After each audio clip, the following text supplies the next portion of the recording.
Gold, trusted gold buyers. మీరు తాకట్టు పెట్టిన బంగారాన్ని విడిపించి ఈ రోజు ఉన్న మార్కెట్ ధరకు కొనబడను.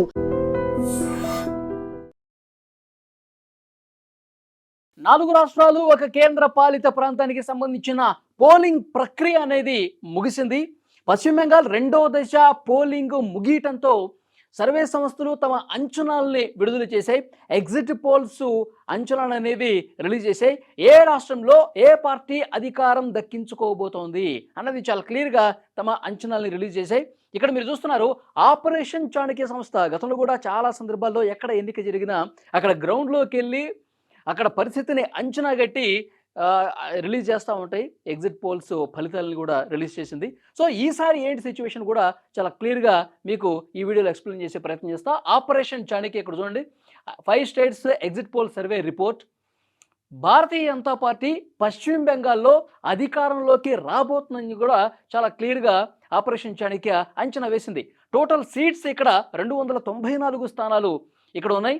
Magic figure 148. 294 స్థానాలు పశ్చిమ బెంగాల్లో ఉంటే 148 ఏ పార్టీకి అయితే వస్తుందో ఆ పార్టీ అధికారంలోకి వచ్చే అవకాశం చాలా స్పష్టంగా ఉంది. కాబట్టి ఇక్కడ పశ్చిమ బెంగాల్లో ఆపరేషన్ చాణక్య అంచనా 147 నుంచి 153.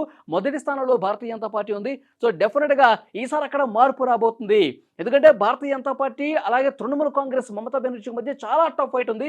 అసలు గతంలోనే భారతీయ జనతా పార్టీ అధికారంలోకి వచ్చేస్తుందని చెప్పి చాలా సంస్థలు అంచనా కట్టాయి. కానీ ఇప్పుడు ఈసారి ఇంకా చాలా సీరియస్ ఫైట్ ఈ రెండు పార్టీలకు సంబంధించి జరిగింది. పశ్చిమ బెంగాల్ ప్రజలు మార్పు కోరుకుంటున్నారు. అక్కడ అధికార మార్పిడి జరగబోతోంది. భారతీయ జనతా పార్టీ గెలవబోతుందని చెప్పి ఆపరేషన్ చాణక్య చాలా క్లియర్గా అంచనా కట్టినటువంటి పరిస్థితి. ఈసారి దీదీకి చొక్కెదురు కాబోతుంది. మమతా బెనర్జీ అధికారాన్ని కోల్పోబోతుందని కూడా ఆపరేషన్ చాణక్య సంస్థ క్లియర్గా అంచనా వేసింది. ఇక కేరళలో పరిస్థితి ఏంటి? కేరళలో మొత్తం 140 స్థానాలు ఉన్నాయి. 140 స్థానాల్లో మ్యాజిక్ ఫిగర్ 71 స్థానాలు ఏ కూటమికి అయితే వస్తుందో వాళ్ళు అధికారాన్ని స్థాపించే అవకాశం ఉంది. ఇక్కడ కేరళలో ప్రస్తుతం ఎల్డిఎఫ్ కూటమి, సిపిఎం నేతృత్వంలోని ఎల్డిఎఫ్ కూటమి అధికారంలో ఉంది. ఇప్పుడు ఈ ఆపరేషన్ చాణక్య సర్వే సంస్థ కాంగ్రెస్ నేతృత్వంలోని యూడిఎఫ్ కూటమి అధికారం దక్కించుకునే అవకాశం ఉందని కూడా అంచనా కట్టింది. 71 స్థానాలు వస్తే చాలు, యూడిఎఫ్కు మాత్రం 72 నుంచి 75 స్థానాలు వస్తాయి. సిపిఎం నేతృత్వంలోని ప్రస్తుతం అధికారంలో ఉన్నటువంటి ఎల్డిఎఫ్ కేవలం 55 నుంచి 61 స్థానాల్లో మాత్రమే దక్కించుకునే అవకాశం ఉంది. ప్రతిపక్షానికి పరిమితమయ్యే అవకాశం ఉందని కూడా చాలా క్లియర్గా అర్థమవుతుంది. అంటే కేరళలో అధికార మార్పిడి జరగబోతోంది. అధికారం ఇప్పుడు కాంగ్రెస్ నేతృత్వంలోని కూటమికి రాబోతుందని కూడా ఆపరేషన్ చాణక్య చాలా స్పష్టంగా తెలియజేసింది.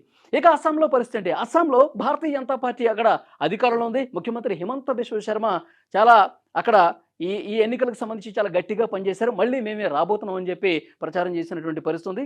సో కేంద్ర ప్రభుత్వం అమలు చేస్తున్నటువంటి పథకాలు, రాష్ట్రంలో ఉన్నటువంటి భారతీయ జనతా పార్టీ సో పూర్తిగా శాయశక్తుల వడ్డీ ఈసారి కూడా మనమే గెలవాలని చెప్పి ప్రయత్నాలు చేశారు. అన్నట్టుగానే ఇక్కడ ఎగ్జిట్ పోల్స్ అంచనాలు కూడా అస్సాంలో భారతీయ జనతా పార్టీ వైపే ఉన్నాయి. మొత్తం ఇక్కడ 126 స్థానాలుంటే మ్యాజిక్ ఫిగర్ 64 వస్తే సరిపోతుంది.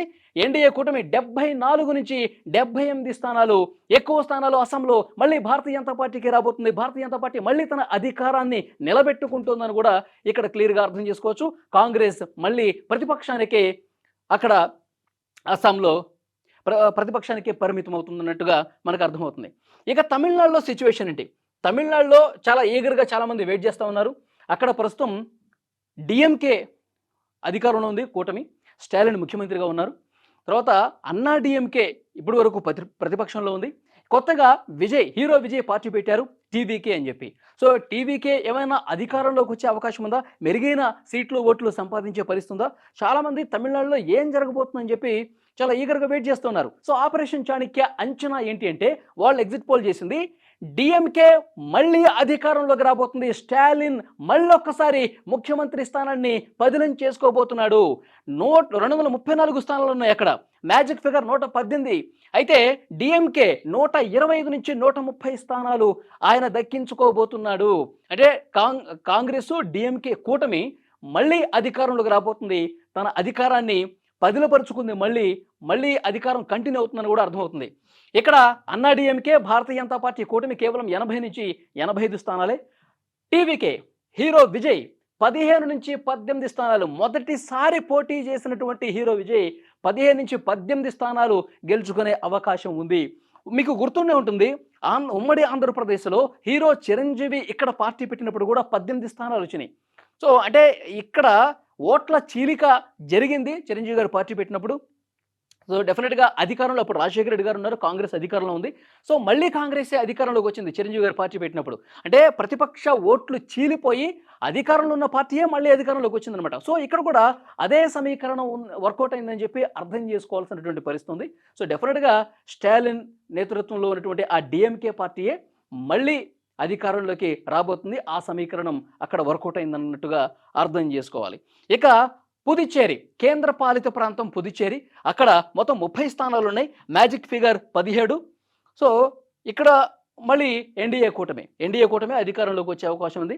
మొత్తం 30 స్థానాలు ఉంటే మ్యాజిక్ ఫిగర్ 17 స్థానాలు. సో ఎన్డీఏ 15 నుంచి 17 స్థానాలు. సో అతిపెద్ద పార్టీగా ఎన్డీఏ కూటమి రాబోతుంది. సో కాంగ్రెస్, డిఎంకే ఈ కూటమి కేవలం 11 నుంచి 13 స్థానాలకే రాబోతున్నట్టుగా ఆపరేషన్ చాణక్య అనేది చాలా క్లియర్గా అంచనా కట్టినటువంటి పరిస్థితి. సో డెఫినెట్గా ఆపరేషన్ చాణక్య పశ్చిమ బెంగాల్లో అధికారం మారబోతోంది, అక్కడ మమతా బెనర్జీ అధికారాన్ని కోల్పోతున్నారని కూడా చెప్పింది. తర్వాత తమిళనాడులో స్టాలిన్ డిఎంకే పార్టీ మళ్ళీ అధికారంలోకి వస్తుందని కూడా క్లియర్గా చెప్పింది. అస్సాంలో ప్రస్తుతం భారతీయ జనతా పార్టీ నేతృత్వంలోని ఎన్డీఏ కూటమి ఉంది. సో ఇప్పుడు ఫలితాలు వచ్చిన తర్వాత కూడా అదే ప్రభుత్వం ఉండబోతున్నట్టుగా చెప్తోంది. సో డెఫినెట్గా ఇక్కడ కేరళలో ఏం జరిగింది, కాంగ్రెస్ నేతృత్వంలోని ఎల్డీఎఫ్ పోయి యూడీఎఫ్ వస్తుందని చెప్తున్నారు. సో పుదుచ్చేరిలో కూడా డెఫినెట్గా ఎన్డీఏ గవర్నమెంటే అక్కడ రాబోతుంది అన్నట్టుగా సో ఆపరేషన్ చాణక్య ఈ సర్వే అంచనా బట్టి అర్థమవుతుంది. సో డెఫినెట్గా చూద్దాం, ఇలాంటి మార్పులు నిజంగానే జరుగుతాయా, వీళ్ళు అంచనా కట్టింది వాస్తవరూపం వస్తుందా, ఈ ఎగ్జిట్ పోల్స్ అనేవి నిజంగా తుది ఫలితాలలో ప్రతిబింబిస్తాయి అన్నది కూడా మే 4వ తారీఖు వరకు వేచి చూడాలి.